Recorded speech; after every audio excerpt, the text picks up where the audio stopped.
Muito bom dia, sejam bem-vindos ao Alentejo, sejam bem-vindos à Alqueva. Estamos em Cuba, mais concretamente no reservatório de Cuba Este. Gostava de passar a palavra ao Sr. Secretário de Estado Adjunto e da Energia, que eu penso que está já connosco, está a aguardar connosco e que convido a fazer a sua intervenção. Bom dia a todos.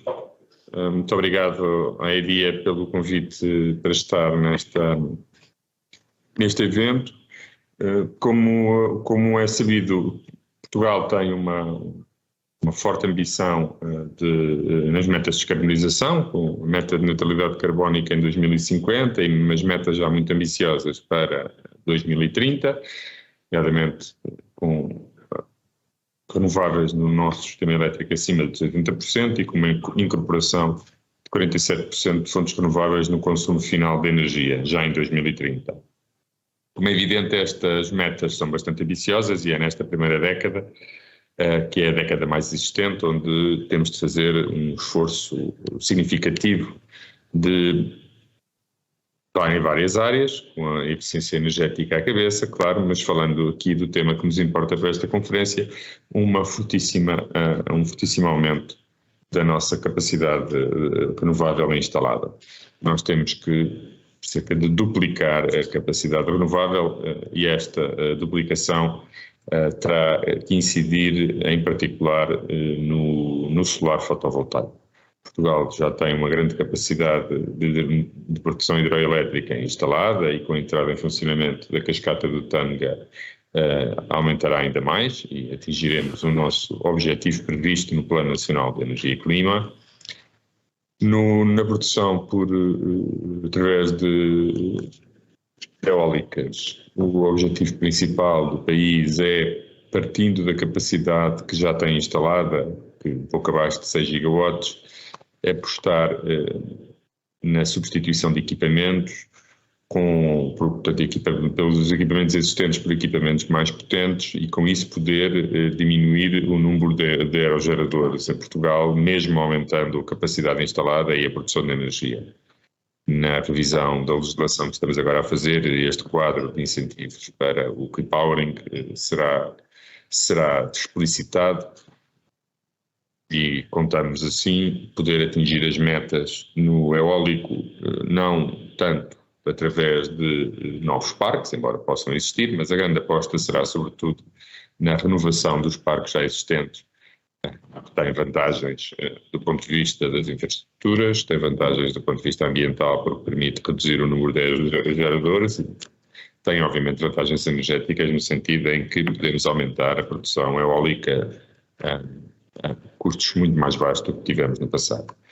Mas a grande aposta para a década de 30 é, sem dúvida alguma, o solar fotovoltaico.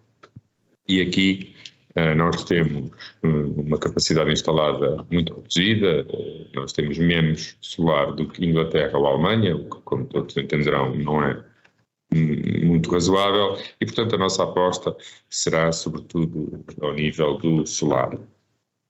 Aqui o Governo entende que precisamos de todo o solar possível, e, portanto precisamos de solar de pequena dimensão, de média dimensão e de grande dimensão. Precisamos de autoconsumo, mas precisamos também de centrais, de centros eletroprodutor centralizados. Precisamos dos dois, ambos têm vantagens e desvantagens e precisamos de ambos. E como é evidente, tentaremos sempre que possível aproveitar superfícies não convencionais, libertando a pressão sobre outro tipo de terrenos. Obviamente que estas superfícies não convencionais não são suficientes para as necessidades de produção fotovoltaica, mas sempre que possível devemos aproveitá-la. E assim chegamos ao solar flutuante. Já temos, que é exemplo, o projeto aqui em Cuba, já há projetos com solar flutuante, mas queremos apostar nessa possibilidade e assim iremos prosseguir o processo de lançamento de leilões de atribuição de capacidade de injeção na rede em continuidade com a trajetória iniciada em 2019. Na nossa opinião, o mecanismo de leilão é aquele que permite uma maior apropriação parte dos consumidores portugueses de eletricidade dos ganhos tecnológicos e de custos que se têm verificado. Isto é particularmente relevante no solar fotovoltaico. Em setembro deste ano, e partindo dos modelos de remuneração do leilão de 2019 e 2020, prémio variável por diferenças à compensação fixa ao SEN, vamos colocar a concurso de superfícies os pés de água dos aproveitamentos hídricos, pretendendo assim dar impulso ao solar flutuante. O solar fotovoltaico flutuante permite otimizar o aproveitamento dos nossos recursos renováveis endógenos, ao mesmo tempo que minora os impactos paisagísticos deste tipo de centrais no nosso território, podendo também gerar externalidades ambientais positivas nas albufeiras, nomeadamente ao nível das massas de água, como a redução da evaporação e o aumento da qualidade da água pela redução do crescimento de algas. Apesar de mais moroso ao nível da delimitação e mapeamento das áreas de implantação, a fase de licenciamento, dada a natureza do levantamento em curso, será posteriormente muito mais rápida do que nos anteriores leilões, reduzindo significativamente o tempo que medeia entre a adjudicação e a entrada em exploração destas centrais. Ao contrário dos leilões anteriores, onde o Governo não leiloa terrenos, o Governo apenas leiloa pontos de injeção existentes ou a construir na rede, e portanto esse é um constrangimento inultrapassável. Nós só podemos fazer leilões onde há ou onde possa vir a haver capacidade de injeção na rede, e portanto não podemos livremente escolher os sítios onde estão ou irão estar os parques fotovoltaicos. Temos esta limitação, que é uma limitação a que temos de atender, porque se não aproveitarmos os pontos de injeção existentes, ficaremos com a rede redundante, que representa um custo para todos os consumidores de eletricidade. A rede não utilizada, mas construída, os pontos de injeção disponíveis, mas não aproveitados, são tudo formas de criar ativos ociosos e, portanto, de aumentar o custo da eletricidade. Portanto, o Governo parte sempre da capacidade existente e procura, na zona onde se pode injetar determinada quantidade de energia, leiloar. É assim que temos feito e é assim que continuaremos a fazer, e não há outra maneira de o fazer, porque esta restrição é mesmo ultrapassável. Mas, no nível das superfícies nas barragens, é obviamente diferente. Nós estamos ainda em fase de análise, mas foram identificados cerca de 700 hectares de área disponível em albufeiras na zona norte e zona sul do país. Estamos a apontar para 400, 500 megawatts, mas ainda estamos a afinar estas quantidades, porque isto tem que ser cruzado entre os hectares que cada albufeira pode disponibilizar com, mais uma vez, a capacidade da rede em receber essa mesma potência. Portanto, os lotes que iremos colocar a leilão em setembro saem do cruzamento destas duas realidades. Portanto, estamos a afinar esses dados. Daí esta demora, mas esperamos poder tornar público as peças do procedimento e todos os dados sobre o leilão, da mesma maneira que o fizemos no passado, o mais rapidamente possível. Como se tratam de instalações de painéis solares flutuantes em superfícies do domínio público hídrico da titularidade do Estado, este leilão não vai apenas atribuir um título de reserva de capacidade de geração na rede, como os anteriores, mas também um título de utilização privativa daqueles recursos hídricos, o qual revestirá a forma de uma concessão. Dada a necessidade de articular os regimes jurídicos do Sistema Elétrico Nacional e da utilização dos recursos hídricos, designadamente no que respeita à conformidade entre o procedimento concursal previsto no Código dos Contratos Públicos e o procedimento que tem sido adotado nos dois leilões anteriores, este leilão apenas poderá ser lançado em setembro de 2021. Mas, apesar de ser lançado mais tarde, pensamos que as condições que deverão ser apresentadas vão acelerar muito a entrada em funcionamento do projeto. Porquê? Porque, enquanto que nos leilões normais tem que se encontrar um terreno, esse terreno depois tem que ser avaliado, pode estar sujeito à avaliação de impacto ambiental, demorada, pode ter constrangimentos vários. Aqui a realidade é radicalmente diferente, porque nós vamos pré-selecionar as áreas em que cada aproveitamento hídrico pode disponibilizar, e portanto as áreas estarão previamente limitadas, e estamos na prática, embora não inteiramente, quase a falar apenas de um projeto de execução e não tanto de um projeto de licenciamento. Era como se os projetos tivessem, entre aspas, e enfatizo entre aspas, licenciados, exatamente porque pré-delimitamos as áreas em cada barragem. Como é evidente, as superfícies das barragens não estão apenas disponíveis para leilões promovidos pelo Estado, de que é um ótimo exemplo o projeto de Cuba, da responsabilidade da EDIA, e também, como é exemplo, o projeto recentemente anunciado pela EDP no Alqueva.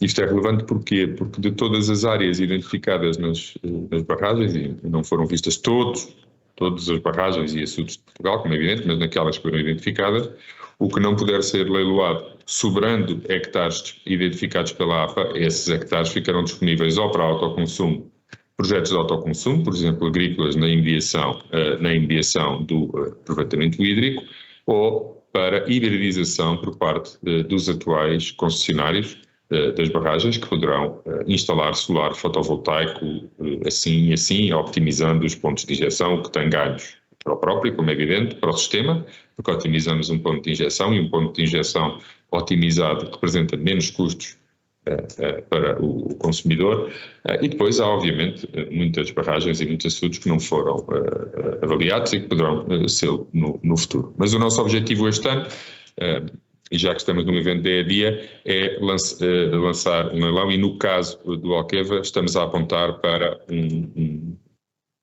uma capacidade máxima de 100 megawatts. Portanto, para além do projeto já existente da EDP e de eventuais projetos que a própria EDIA queira promover, e há mais hectares disponíveis no Alqueva do que estes que permitem os 100 megawatts, e portanto é um dos exemplos onde, esgotada a capacidade de injeção e portanto atingindo a capacidade máxima do leilão no caso do Alqueva, ainda sobra bastante área para outros projetos que podem ser aproveitados ou pelo atual concessionário ou pela própria EDIA ou por outras entidades que pretendam um projeto de autoconsumo, ou seja, para produção e consumo nas imediações do Alqueva, e isso é inteiramente possível.